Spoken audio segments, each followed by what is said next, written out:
Ladies and gentlemen, welcome back to the Logical Nonsense Podcast. We're on episode 99, and we've got some fire coming at you.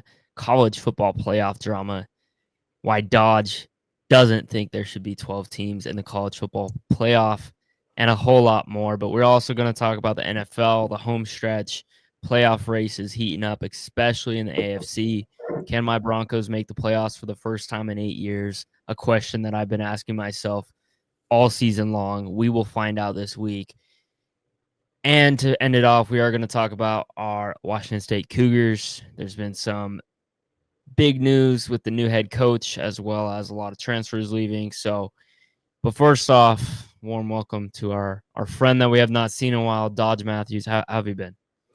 I've been good, Hunter. Thanks for having me on again. It's just been a little bit of a break for me, but glad to start hopping on some more. Yes, sir. Yes, sir. We're excited. All right. Well, we are going to start with the college football playoff. Round one, not a whole lot of great games. Was there any games in particular that you were looking at that you were like, wow, that was actually a good game? No.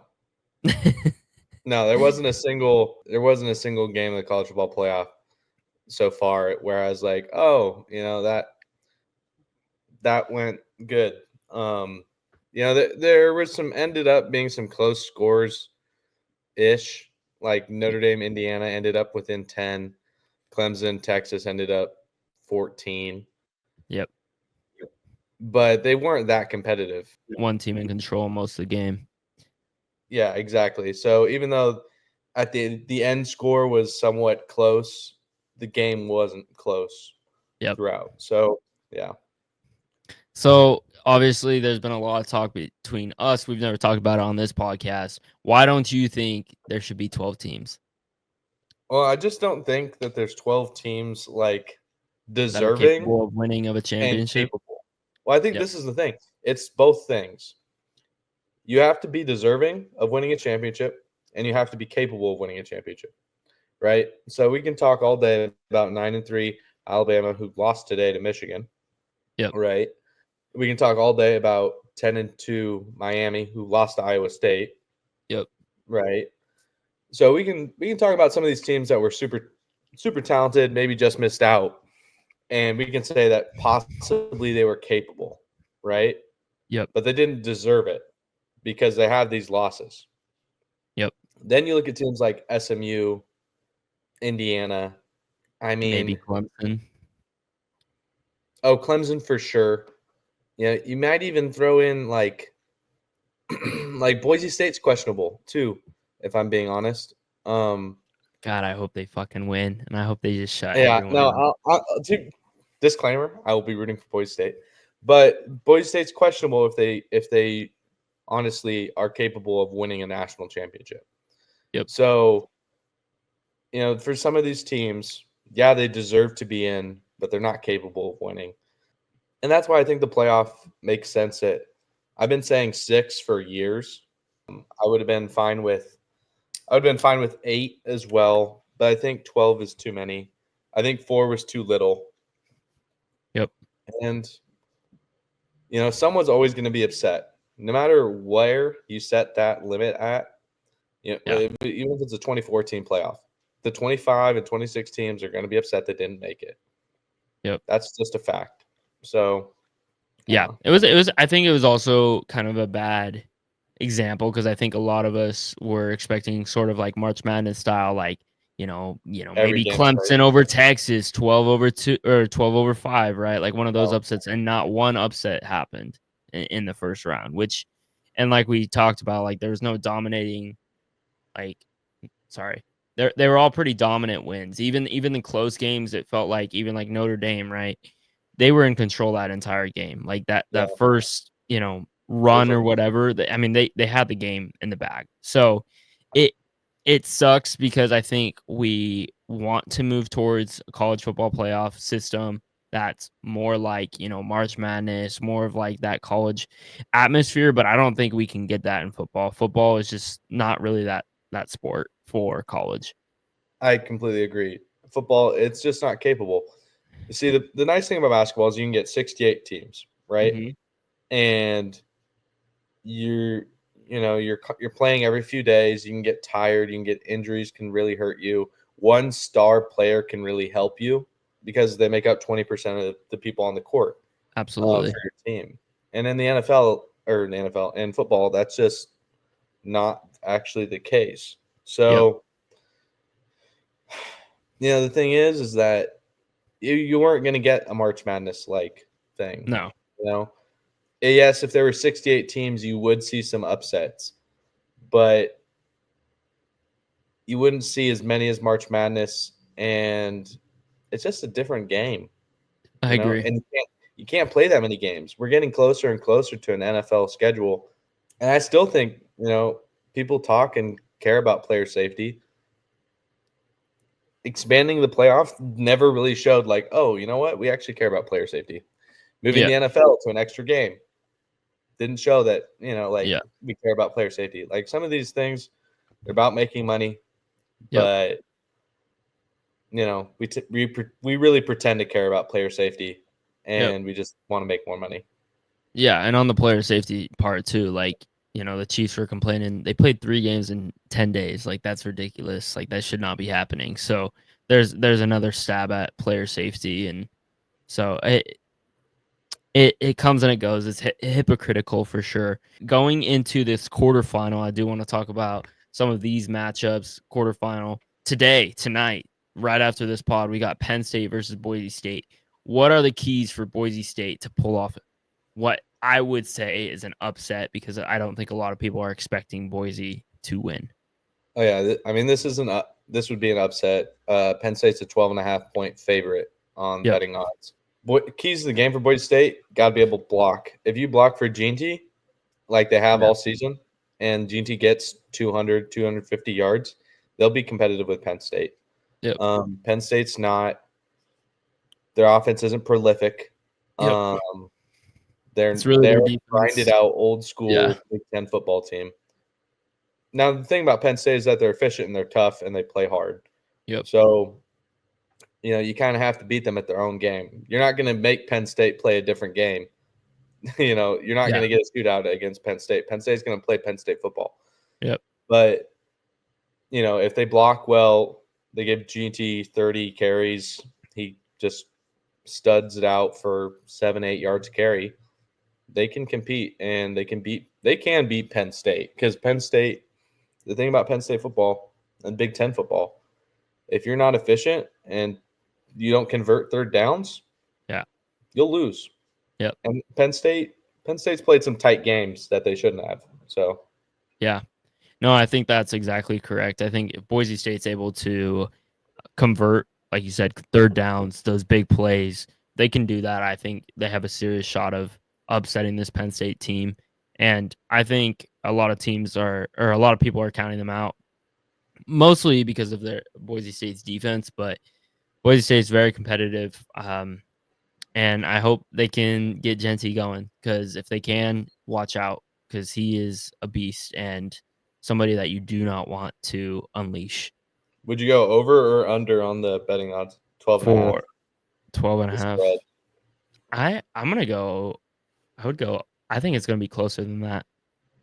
Yeah, I think Boise State will beat those odds. I don't think it's going to be a blowout. I think it's going to be a slower game, like you kind of talked about with Big Ten football. I think it's going to be a lot of running attack on both sides of the ball. So Yeah, I'd say under as well. I'd say especially it might be a especially safe with this Penn thing. State defense, like they've got so many pass rushers. So Boise State's going to be forced to pass the ball at times, and I know, like, Abdul Carter, right? He's a huge NFL draft prospect, and he's had a great year.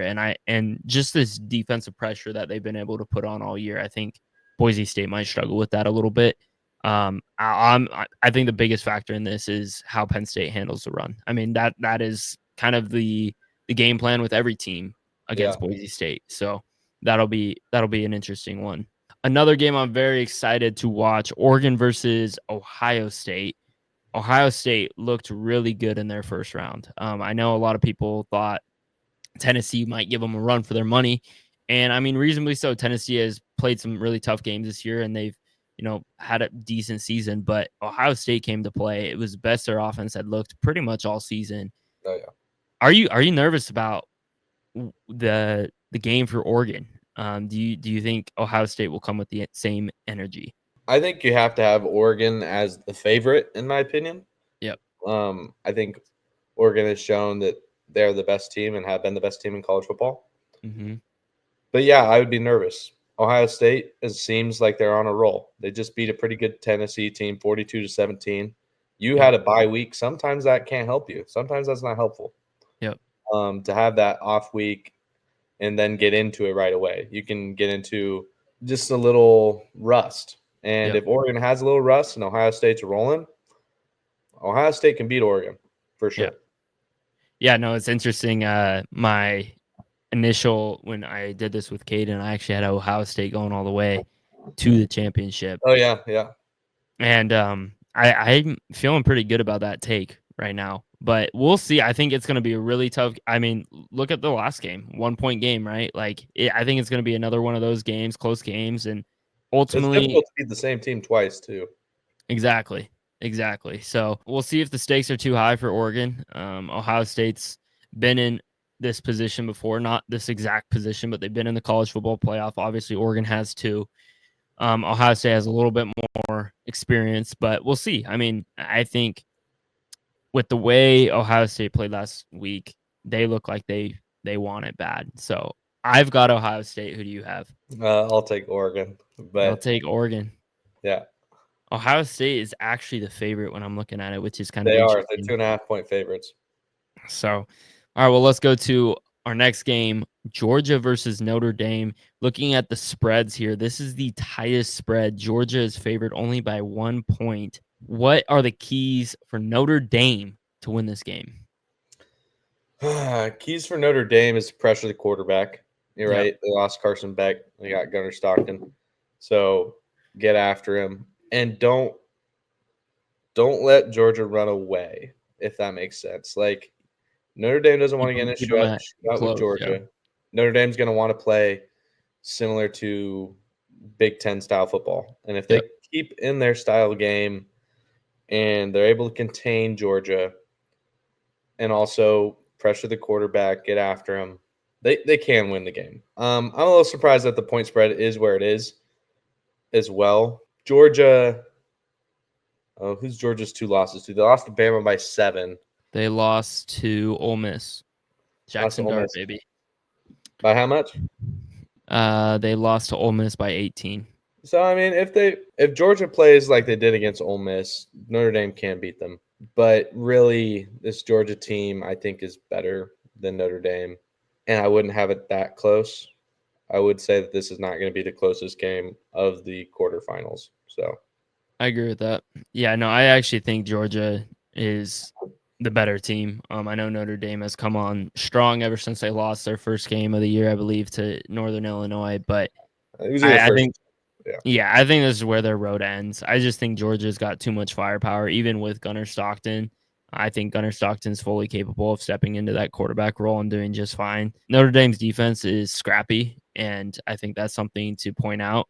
But I think there's just too much firepower on Georgia's offense to handle, and I think Georgia will handle this much better than that 1 point favorite. In my opinion, Georgia is like when both teams are playing at their best, Georgia's the better team. And when both teams are playing at their worst, in my opinion, Georgia's the better team. Yep. Like, you look at Georgia and their worst games, maybe it was a loss to Ole Miss by 18. Maybe it's they only beat Kentucky by 1.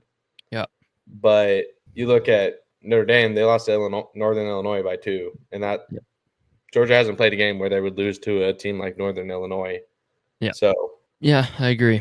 All right, in our last game, Texas versus Arizona State. If I look at a game and I think there's going to be a blowout, I would pick this one personally. I think I like Arizona State. I think their story's super cool and they got in, cool. But Texas is good, man. And their only losses this year were both to Georgia, and I think that says something. I think Texas is a very, very good team, and I think they will handle this Arizona State team very well. Would you predict a blowout here? I'm gonna predict a blowout here. I think, yeah. You know, it's funny. Is this your upset? If I had to choose an upset this week, this would be my upset. Give the take. Why do you think that? Texas, to me, has yet to prove that at their best they play really well, in my opinion. I look at Texas and I say, yeah, their only 2 losses are to Georgia, but who'd they beat? They haven't, as far as I remember, their wins haven't been like against really good teams. Yeah. But and this Arizona State team is hot, you know. One of their losses came with the backup quarterback, I believe. Yep. So their only loss, I believe. Or no, it was 2 losses. yeah, they have 2 You're right. losses. So, you know, this is going to be one of the tougher teams that Texas has played all season, other than obviously Georgia. But they lost to Georgia twice, which I wasn't expecting that they would lose to Georgia twice, and they did. Let's see. Texas. I mean, they beat Michigan. They beat A&M. Yep. But both of those were. I mean, Michigan wasn't really close, but A&M was fairly close. And Arizona State's better than both those teams. So I'd watch out. I don't know if I will choose an upset actually in the quarterfinals here, but if I had to choose one, it would be that one. Okay. So yeah, I'm going Texas, Ohio State, Boise State, and Georgia. Those are my 4 picks. Yeah, I'll go Georgia, Penn State, Oregon. Shoot, give me Arizona State. I'll choose it. There you go. There you go. All right. I still think that we could get no upsets in this round, and everyone will be mad. And to be honest, the less upsets there are, the better my argument is that we should change it to 6 teams. But I do think that Arizona State, they're a good team. Texas, has been shaky, especially when they play really good teams, and they can do it. So, Cam Scatabo, yep, go run. All right. Anything else you want to talk about with the college football playoff before we move into NFL? Not unless you want to talk about some other bowl games. I mean, we can if you like. Well, my Cornhuskers. Cornhuskers got to win. Won a bowl game for the first time in like 6 years. We have a winning record, and so that was nice to see. It's a pretty decent Boston College team. You guys are getting, I think it was your running back. Isn't he coming back? Well, one of our running backs left. Somebody's coming back. Somebody big for you guys is coming back. Malachi Coleman's leaving. But we have Ja'Cory Barney Jr., freshman. We have Dylan Raiola, freshman. We're going to have to replace some big boys, especially on defense. But, this Nebraska team, they seem to get better. And as long as Raiola develops, doesn't stay as good as he is right now, this Nebraska team could be good in the future. So all right. I will also say another thing that popped out from bowl games, the Big Ten's good. The Big Ten's real good. SEC might be a little overrated. I think especially this year, yes. I think the SEC was overrated this year. I don't think this was SEC's finest showing this season. I would agree with that. I also thought it was interesting. If we're talking bowl games, we'll talk about 2 more. Cam Ward going out at half. Miami ends up losing the bowl. Yeah. What did you think about that? I was surprised that he played at all, to be honest with you. Yeah. But if you're going to play. And the other thing is I hate the sitting out thing. Like, they got a good bowl game against Iowa State. Play the bowl game. I can't imagine quitting on my team halfway through. And then losing after they were up big, too. Yeah. No, yeah. That's happened to me in a personal story, but where we pulled our starters, and that was actually in baseball.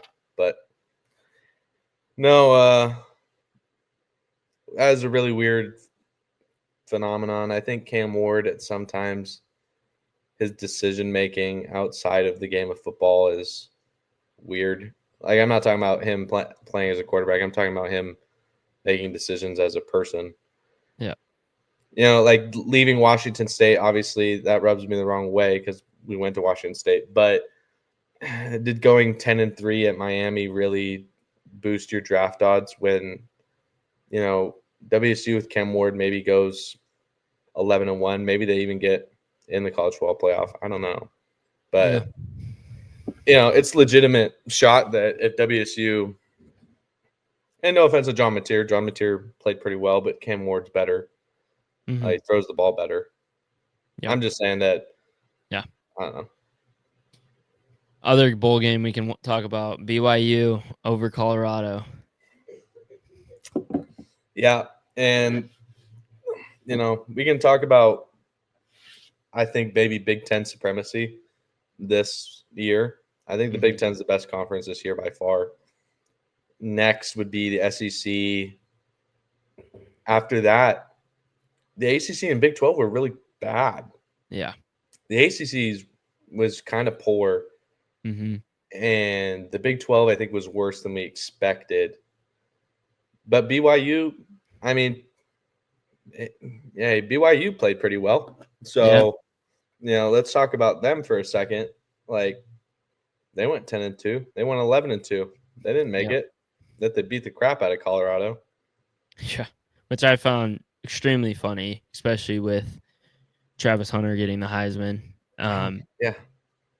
And all that, and Colorado goes in there and just gets stomped on, and they made a big deal about Travis Hunter playing his last game and all this, and insurance policies. Yeah, with supposedly 2 top 5 picks, right, for the NFL next season. Shooter and Travis Hunter, the Heisman Trophy winner. Yep. And they get ran on by BYU. Yep. Through the middle of the third quarter, they had scored 0 points. Yeah. Like, to be honest, we'll get into our draft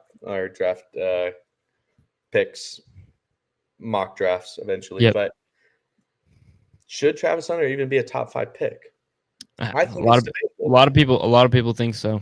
A lot of people think he should go number 1, and I hear them out because he can play both ways, and that's really great. But if you look at it, he's not a.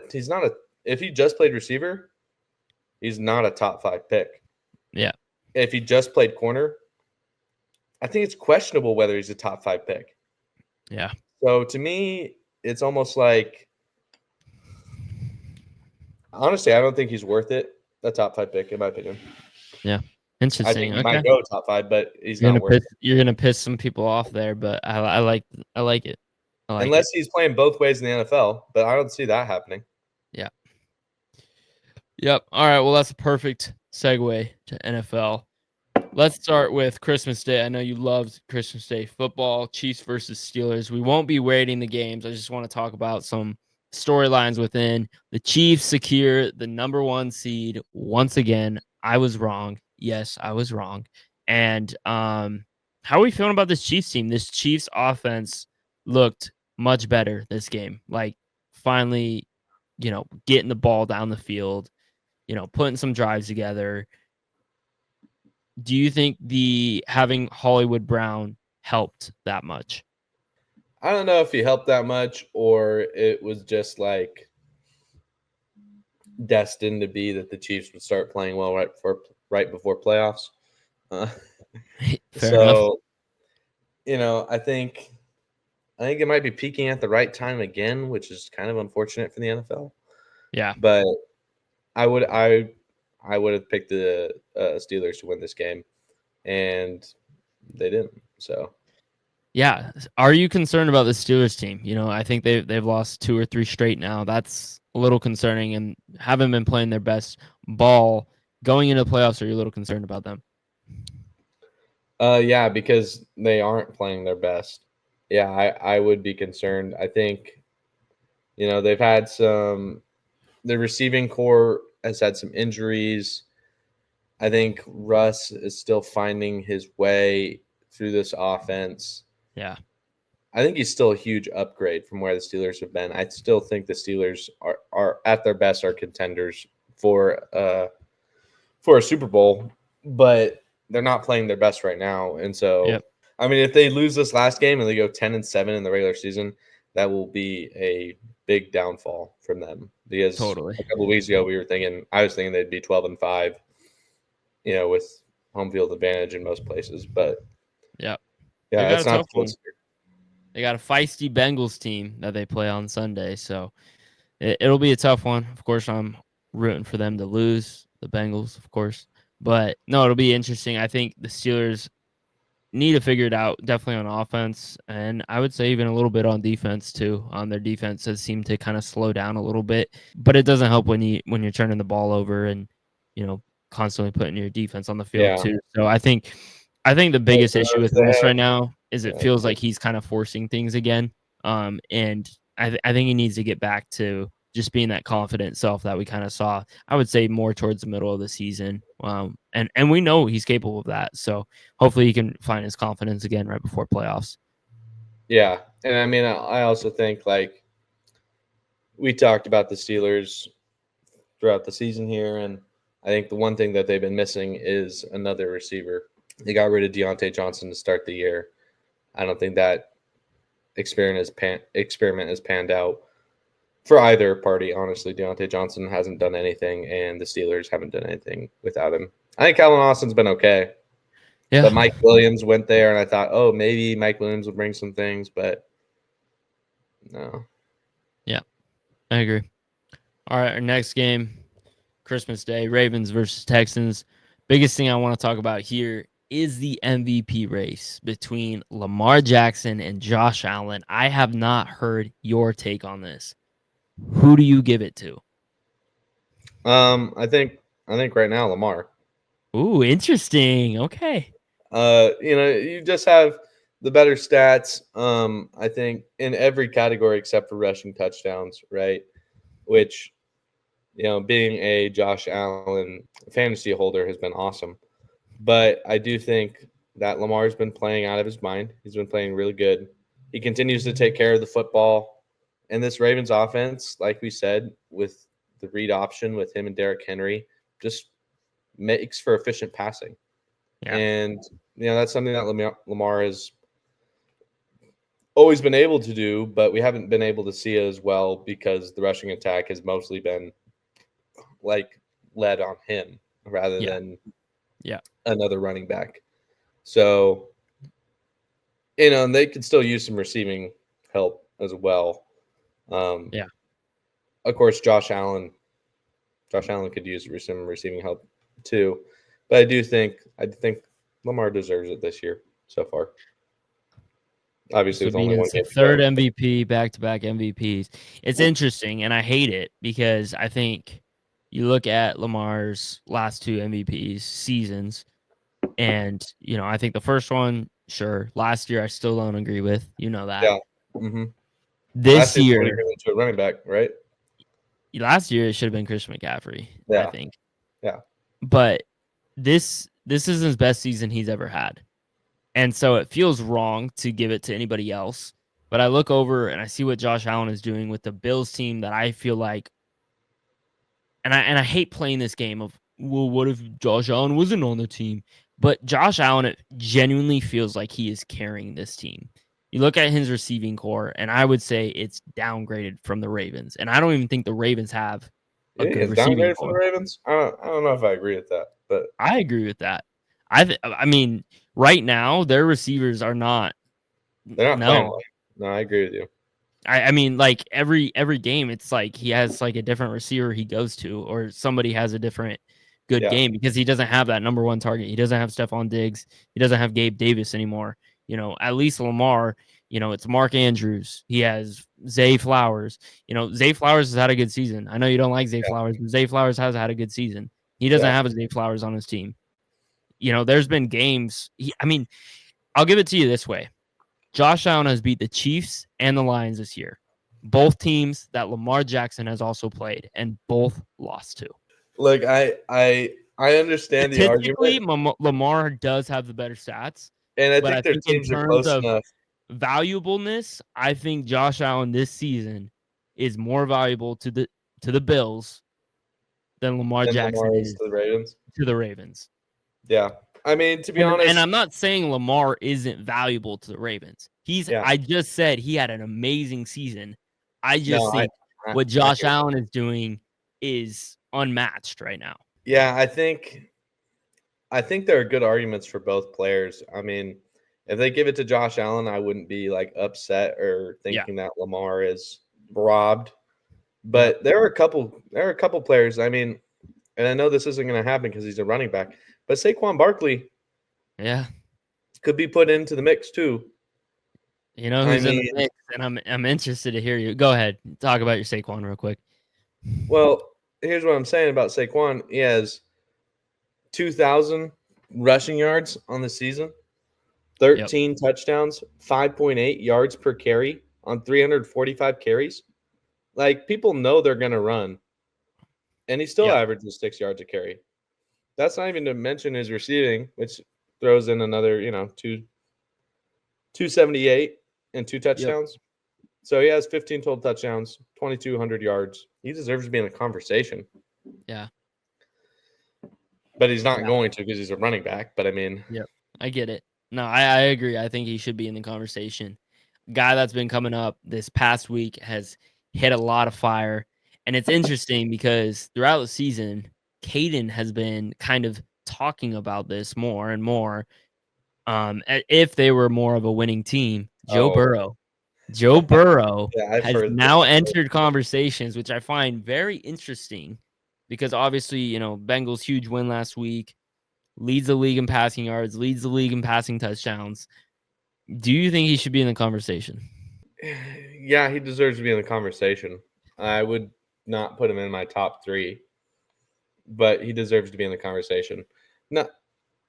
Not gonna say that he is not deserving. I mean, he's up there, but I do think we are watching two quarterbacks in Lamar and in Josh Allen who are having just as good of seasons with Mhm, higher team success, or if mhm, not better.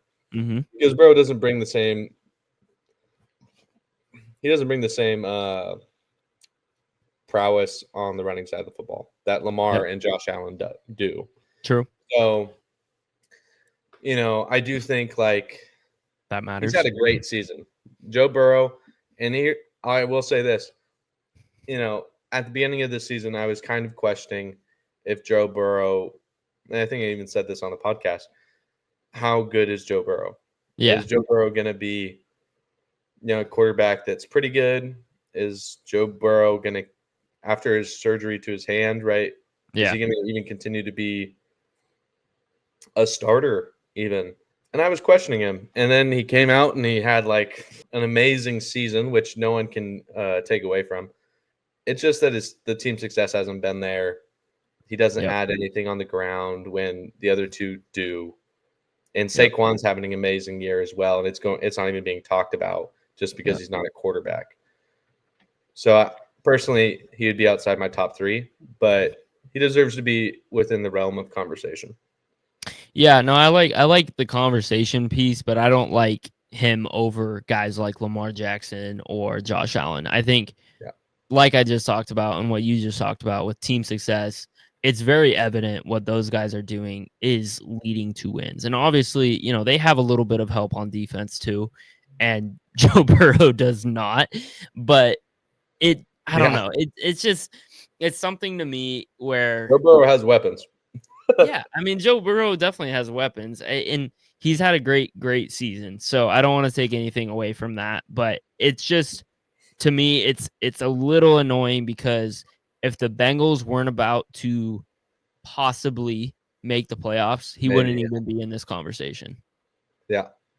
So it is kind of annoying to me that now people are talking about him, and that, Well, but and here's the thing that I think a lot of people don't quite understand is that he's thrown the most passes in the NFL. mhm. No doubt he's going to have the most passing yards and most touchdowns. They've been forced to. I mean, look at Yeah, the yeah, situations they're in. Every single game, it has to be high scoring because they know their defense can't fucking stop shit. this is true. But I mean, like, it makes sense that if you pass the ball the most, you're gonna have the most yards and you're gonna have the most touchdowns. Now Exactly. he's been able to keep his interceptions low while still doing that, which is why he's having a great year. Yep. But you know, sometimes people overrate the fact that, oh, this guy has a lot of passing yards. This Yep. guy has a lot of touchdowns. Yep. And I don't want to blame touchdowns, but truly the best players are efficient with what they do with the ball, you Yep. know? And that's what we got to look for is efficiency. Yep. All right. I want to talk about your Seahawks real quick. I know this probably pains you, but we have to talk about it. How do you feel? Seahawks have not made the playoffs. What are your takeaways from this season on what the Seahawks need to do? I do think a couple things. I think the tiebreaker is a little weird in the NFL when you look at the fact that the tiebreaker is like because if we beat the Rams, we'll both be 10-7. I think Yep. we will have split the head-to-head, Mm-hmm. and then it moves to like opponent record or something like that. Oh, got it. That's weird. It's something like that, but it's not 100% like that. I don't believe. Yeah. But maybe it should be point differential. In Yeah. my opinion, point differential makes more sense than like opponent record. Yeah. I don't know. I don't love it, but it doesn't matter. The NFL's not changing the rules, so it's unfortunate that the Seahawks didn't make the playoffs this season. They have a capable team to make the playoffs. And people are going to hate me for this, but Gino needs to go. I agree. I don't He's hate you for that. I said that at the beginning of the season. yeah, I said that at the beginning of the year. I said I think Seahawks fans are going to come to the realization that it might be time to move on from Gino. yeah. And I thought it was good for us to have Gino as a stopgap. I wouldn't have paid him as much money to be a stopgap. Yeah. Because I think other quarterbacks could have been a stopgap. But yeah, Gino's not the answer. He's continually played worse each and every season that he's played. Even from the one where he came in for us and he played a few Yeah. games and then started the next season, like it's gotten progressively worse Mm-hmm. each and every year. Yeah. He's not a starting quarterback in the NFL. The fact is that he's got a good receiving core. He's got DK Metcalf, JSN, Tyler Lockett. Yeah. And even though he's getting older, he's probably going to retire soon. And JSN stepped up in that role. And JSN's now that number 2 guy with DK. Yeah. So, I think like you have a good receiving core. Yes, our line could be better. Our line could be better every year. We have good running backs. There's only one person to look at. And I think you're a little wrong in your prediction. And let me tell you why. Because you said Seahawks fans will come to the conclusion that Gino is not the answer. True. And I don't know if I necessarily said that. I think I conclusion. said Seahawks, but no. Okay. I know I said it on this pod, but I'm saying at the beginning of the year. I think I said Yeah. the Seahawks. Yeah. Well, I think the Seahawks will hopefully come to that conclusion. Seahawks fans will just have to eat it because they haven't, and they still think Gino is like really good, and he's not. You don't throw 15 picks, and he has fumbles on top of it that aren't good. Wonder how many of those picks were in the red zone too. That's the other thing. When the field condenses down, it gets harder. Yep. You have to make decisions quicker. You have to be able to lace the ball in, and he doesn't do that. He doesn't do that very well at all. So I have a guy that I think, and I'm just curious because I know you're a big fan of him. I have a guy that could possibly be interesting on the Seahawks, who is supposedly supposed to get released at the end of the year. Kirk Cousins. What do you think of that? I like Kirk Cousins. I know you do. I'd say he's not the answer for the Seahawks. Okay. And the reason why I would say he's not the answer for the Seahawks is that Kirk Cousins will be 37. Yep. And the Seahawks need to find a long-term answer. The Seahawks, we're not looking for a short-term answer like Geno Smith anymore. Geno Smith was the stopgap to find another franchise quarterback. Kirk Cousins is not going to be our franchise quarterback for the next 6-10 years. He would Yeah. be another stopgap, and I think he'd be better than Geno. Yep. But then again, Kirk also slid. Like the last 5 games that he was a starter, like it was not good. And while I think that was just a blip on the radar for him, he's not the answer for the Seahawks. He's an answer for another team. There are other teams out there that he should start for next season. If I were the Falcons, I wouldn't release him either. I think it's too much money. I think also, like, how much better did Penix play? Yeah. No, I agree. I mean, they've already announced that they're planning on doing that, but I was mean, just curious. yeah, to me, it's just weird that the Falcons would get rid of him. I think the Falcons should keep him because in Penix's one start this season that we saw, it was as bad as Kirk Cousins when he was on his slide. Like, it wasn't any better. Yeah. So why? Yeah. I've been saying this for years. I think the Falcons receivers are overrated. I know. I've been saying that for say years. that every time. Kyle Pitts is supposed to be this top tight end every single year, and he sucks every single year. Yep. Sorry. Yeah. Rondale Moore. I tried looking up Geno Smith's stats in the red zone. 2 interceptions in the. Or wait, no. Oh, that makes more sense. Okay. 4 interceptions inside the 20, 2 interceptions inside the 10. So there's 6 interceptions for you. Okay. Yeah, that's 6 out of 15. It's almost half. Yep. But all right. Well, those are let's also go. the worst too, because at least you could get field goals out of them. Yep. At the worst. Yep. Exactly. So huge swings for the Seahawks this season. All right. Now my turn. 7, which is pretty good. But yeah, my turn.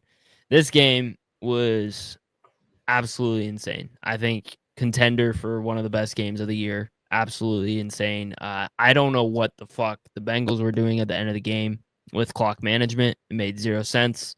They could have just ran down the ball, gotten a field goal, probably never given the Broncos another chance to tie it up. Instead, they go for a pass on first down inside 2 minutes or something like that. And then the next play, Chase Brown gets injured. And then they just decide to have Joe Burrow QB sneak, score the touchdown, and give Broncos a lot of time to go down the field and score a touchdown to Marvin Mims, which was an absolutely insane touchdown. Marvin Mims, by the way, my God, man, you had an amazing game. Like, I believed in you this game. Like, holy shit. This game. Yeah. But no, I mean, it was a heartbreaker. I was ready to be happy about making the playoffs again. But, Sean Payton doesn't like going for 2 and trying to solidify that. He'd rather, let the Bengals, control overtime and win the game. So, but it's all good, man. It's fine. Yeah. To be fair, I'm of the opinion. I know you're of that opinion to always force it to overtime. What I don't like about it is with regular season rules, if you don't get that coin flip and you don't trust your defense, a lot of times you're just going to lose. Yeah. Here's the reason why I make the decision to force it to overtime. If I believe my team is the better team, I would rather have the overtime than based on one play. Yeah. If I believe because I believe the better team will then come out and win in overtime. Yep. Versus that one play, maybe you just screw up. They have a better play call. So many things can happen on one play that it throws too much into the thick of things for me. Yeah. If I believe my team is significantly worse, or like maybe I don't think in a head-to-head, I didn't think I'd be in the overtime. Yeah. In this possibility, then I go for 2, because I still think that the better team will probably win in OT. Yeah. So I want, and then in that case, if I have the worst team, then I would go, okay, let's try and win it now based on this one play. Yeah. But if I think my team's a better team, I want to push it to mattering more than one play. Yep. Disclaimer before I say this. I understand it's easy for me to say this now because the Broncos lost. However, I will say this. It felt like Bo Nix in the fourth quarter was making every single right play. And so that's why I would have liked us to go for 2, because it felt like he was just fucking clutching the fuck up, fucking needle in the veins, ice in his veins. He had it going on. And we get into overtime, and we couldn't even get a fucking first down. That's why I don't like it now, obviously, now that I see what happened in overtime. So, like I said, it's easy for me to say that, but it did feel like momentum was on our side, and I would have just have liked to have seen it play out had we had gone for 2. But it's over. Can't do anything about it now. Now we got to beat a Chiefs team who I am praying to God they are sitting their players. They have the number 1 seed locked up, right? Yep. Yeah, they'll sit them. I hope so.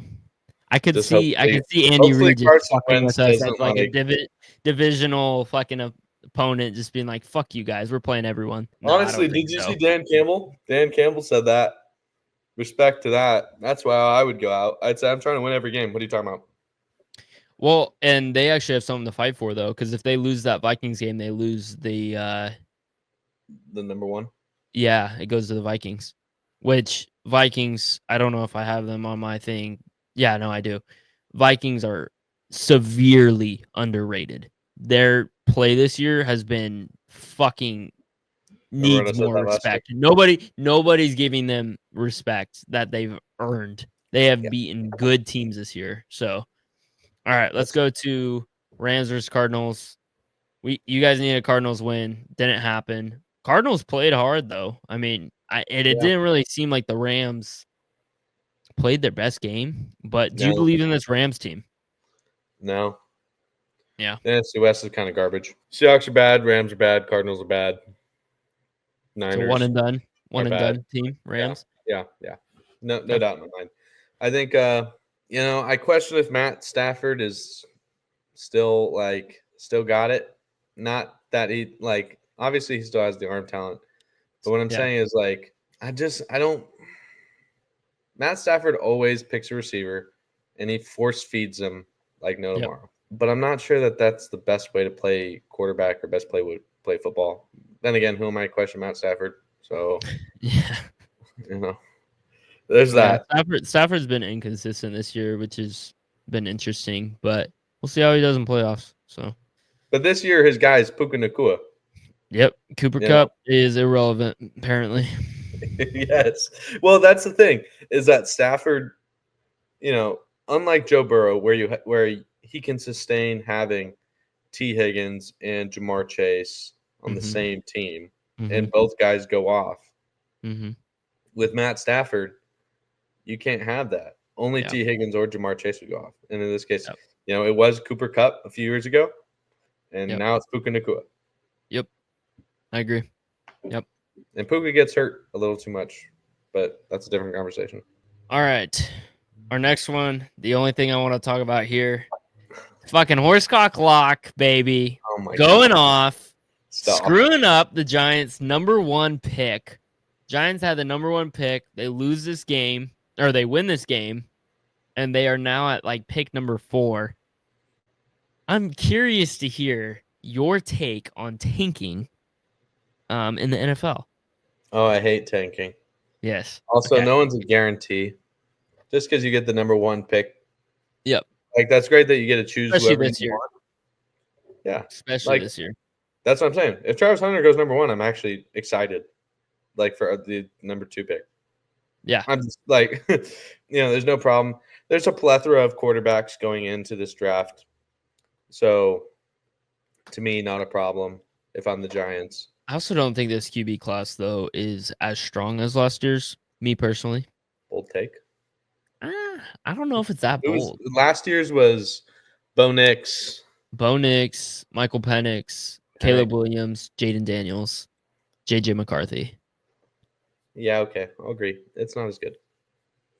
Because I don't see their not that I believe that all 5 of those quarterbacks should have gone in the first round. It happened, but I don't think there will be 5 quarterbacks going in the first round this year. Yeah, maybe not. Who are the top projected quarterbacks?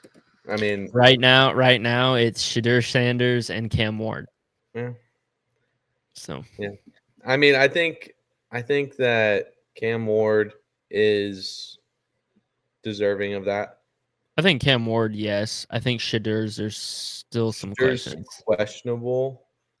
I'm not like fully in love with him. Carson I also Beck. need to watch a lot more tape of him, if I'm being honest. Yeah, that's true. You have Dylan Gabriel. You have Carson Beck. Quinn Ewers, I think, will probably go to the draft this year, but he's obviously still playing, so he hasn't said that yet. It's interesting though. Jackson, A lot of people think Beck will fall. Is Dart coming back? No, Dart's going to the draft, which I know he's gonna fucking fall, and I cannot wait for whatever team gets him to just wait. Just fucking wait. You know I'm on Jackson Dart fan. I know. This is a decent quarterback class. Yeah, I think it's decent. The media consensus is that this is not a strong quarterback class though. Yeah. I mean, it's not super strong, but Dylan Gabriel's not bad. He's pretty good. Quinn Ewers, if he qualifies, isn't bad either.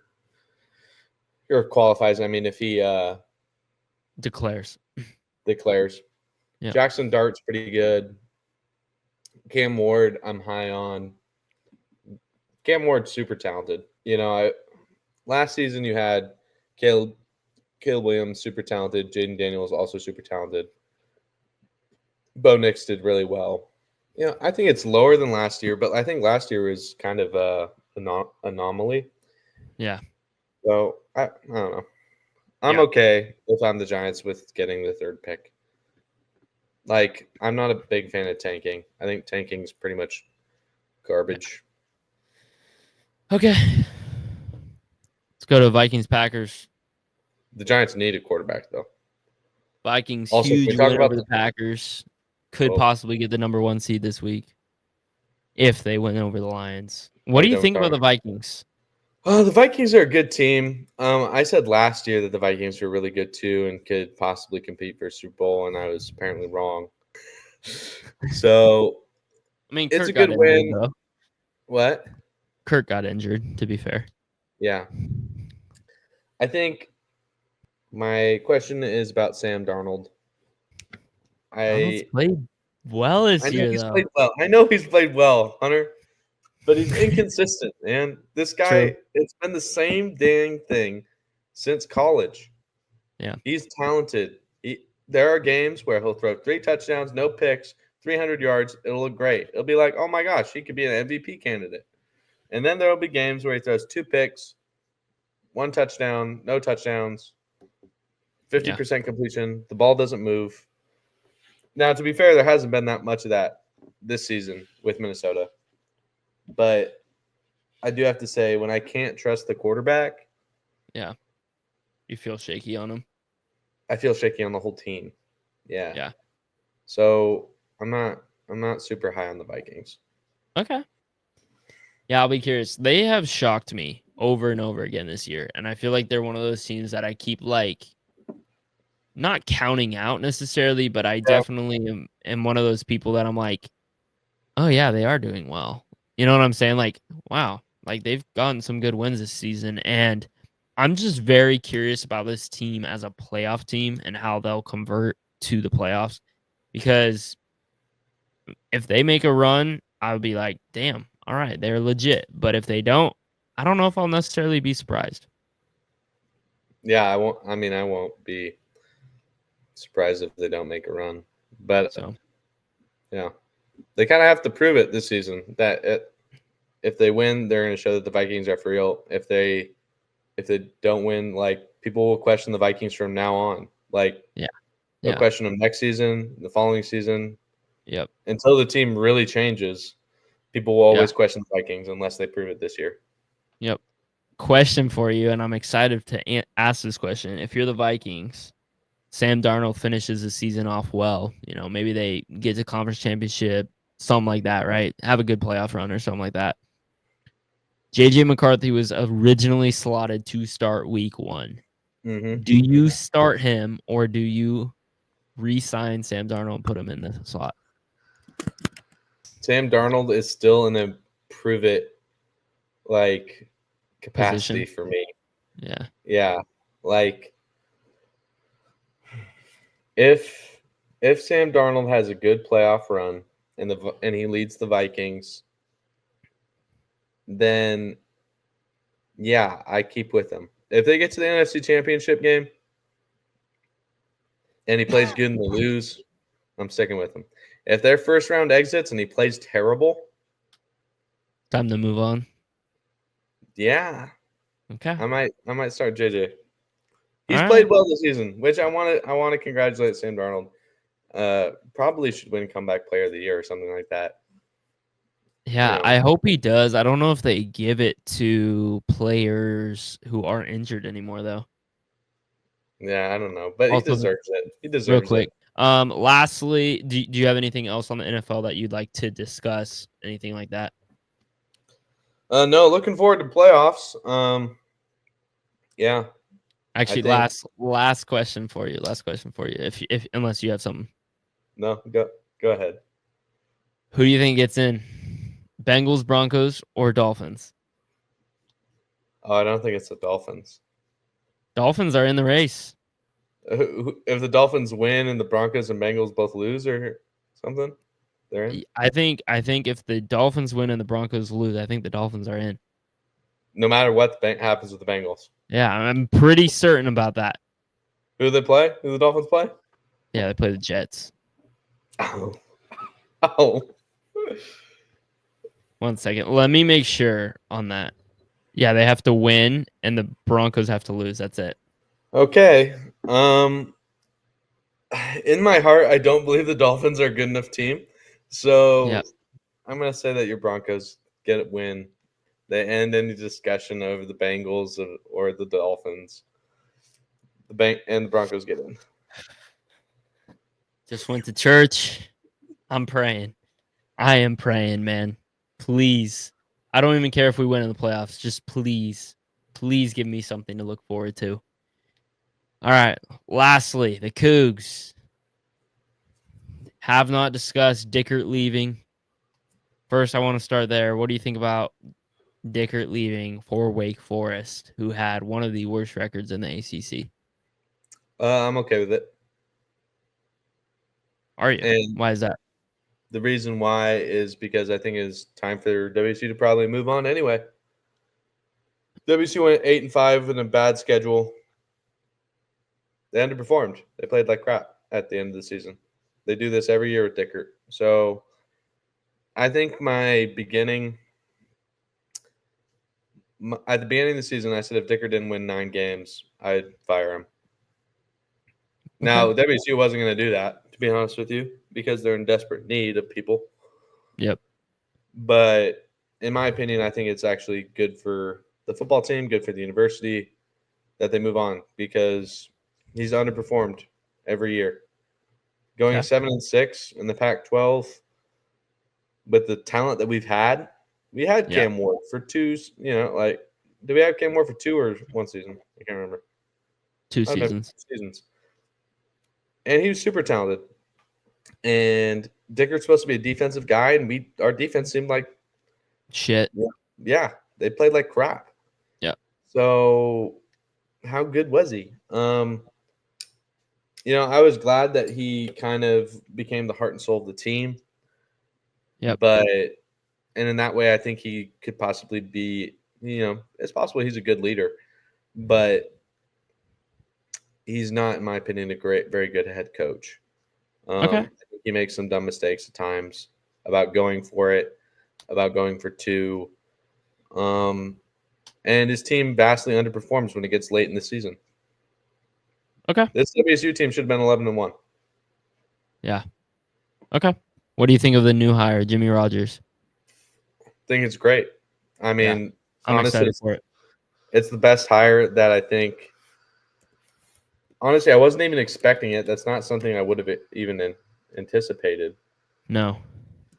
But honestly, it is one of probably the best hires that you can make. Yeah. Just because, South Dakota State's football team has been really good. Yeah.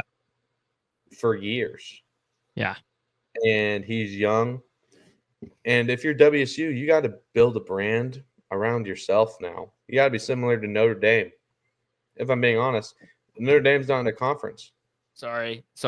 Fucking Boise State's field goal just got fucking blocked.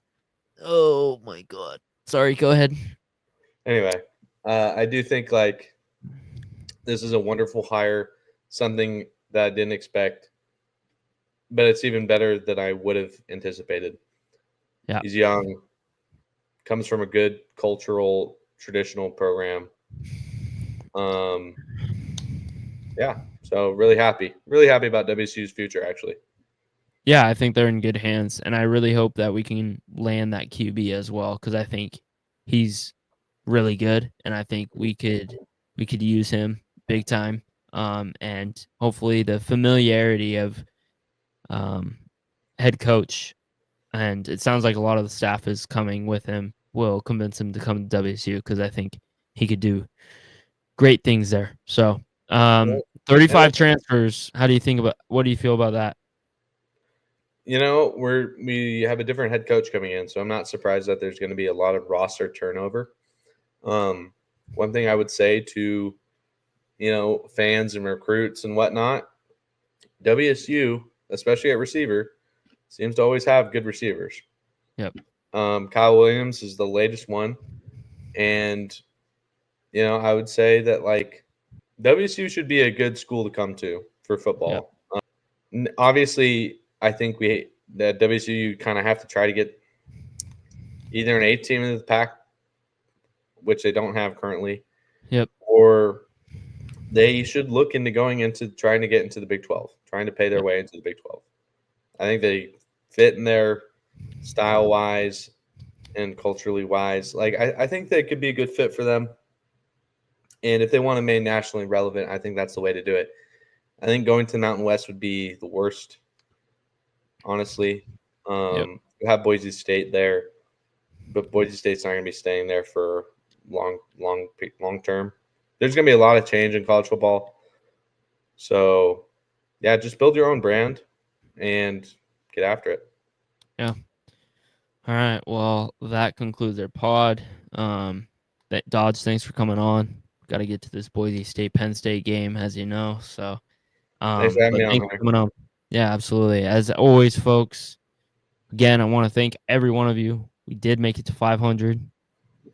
Big accomplishment, and I want to thank all of you for supporting this channel. But as always, stay logical and rant that nonsense.